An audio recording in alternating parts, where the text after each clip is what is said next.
When the Los Angeles Angels signed Shohei Ohtani back in 2017, the deal was supposed to transform the perpetually mediocre franchise into a perennial contender. A two-way phenom paired up with Mike Trout, arguably the best player in the history of the game, on a team willing to spend? The Angels were supposed to inspire fear throughout the American League. That hasn't happened though. Instead, the Angels, who have made the playoffs once since Trout debuted in 2011, have continued to stumble around even with a second generational talent in tow. They finished with losing records in each of Ohtani's first 4 seasons with the club, including his 2021 MVP campaign, and the first half of the 2022 season has followed a similar script, with the Angels fumbling around below 500 despite Ohtani's outsized efforts and continued brilliance from Trout. And now, with Ohtani's free agency only a year and a half away, the Angels are stuck between a rock and a hard place. They're not good enough to compete for a World Series as currently constituted, and given their long-term financial outlook, extending Ohtani may not be feasible either. So while it may seem unconscionable parting ways with the most exceptional player the game has ever seen, trading Ohtani is the only way forward for the franchise. And I mean now.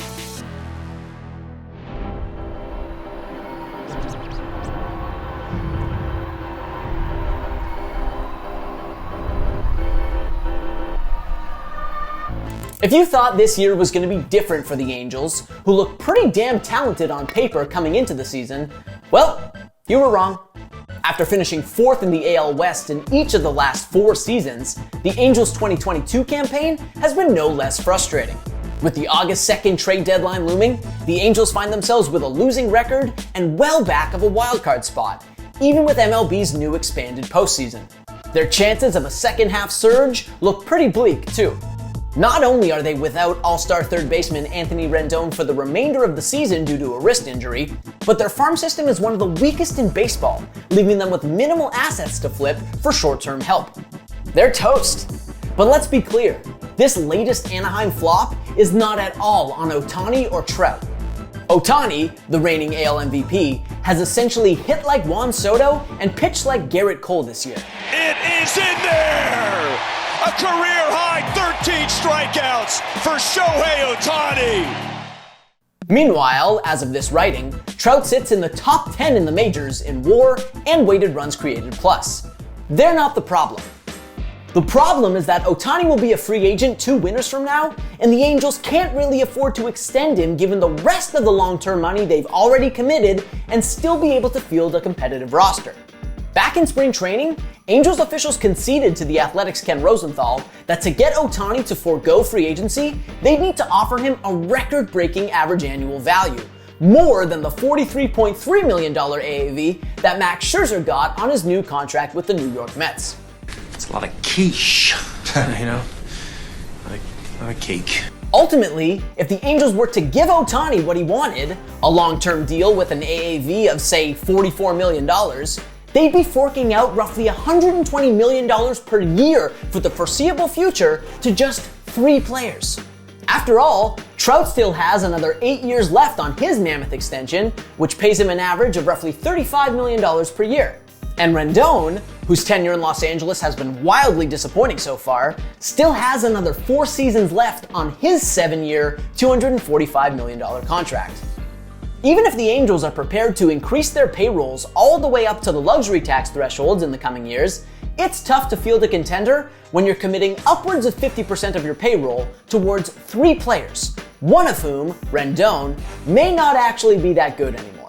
It's probably impossible. And who's to say that Ohtani would even take the Angels' money?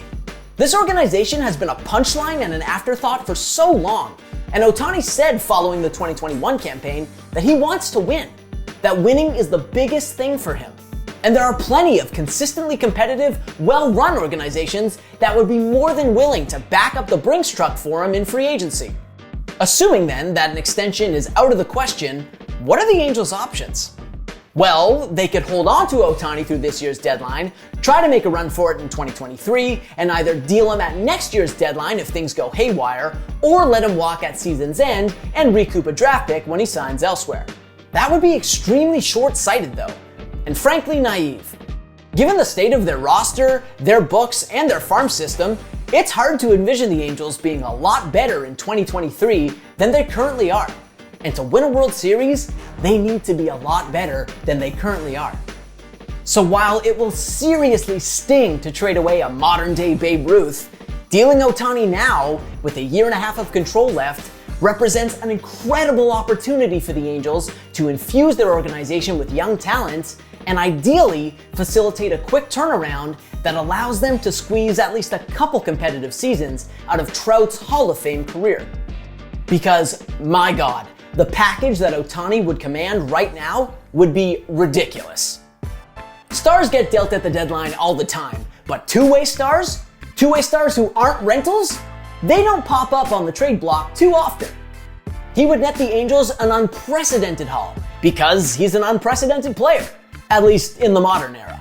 Honestly, it's tough to assess his market value because of how uniquely valuable he is, but rest assured, the haul would be transformative for the Angels. So what might Ohtani cost? Maybe 3 top-end prospects and then some? At last year's deadline, if you recall, the Washington Nationals got 2 consensus top 50 prospects and a pair of lottery tickets from the Los Angeles Dodgers for Scherzer and Trey Turner. It's not a perfect comparison, of course, but the Nationals effectively traded an ace-level starter and an impact position player with a combined 2 years of control left for 2 highly touted, big league-ready prospects and then some, even with Scherzer and his no-trade clause completely destroying their leverage.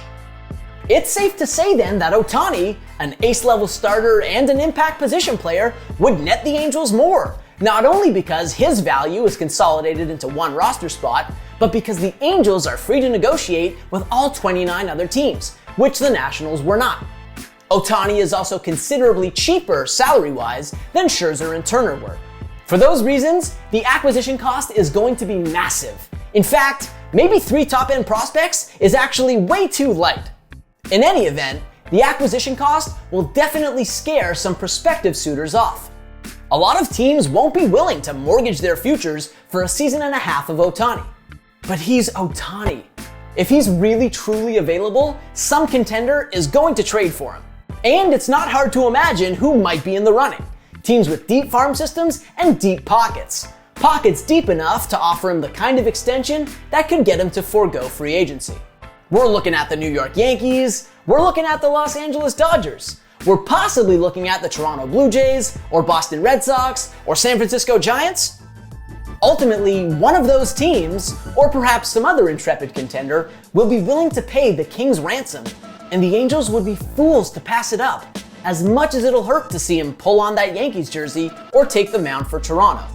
But the Angels put themselves in this unenviable spot with years and years of underperformance, bad investing, bad player development, and plain old bad luck. And now, the only way for the organization to right the ship and salvage the second act of Trout's career is by trading away the one player alive capable of outshining him.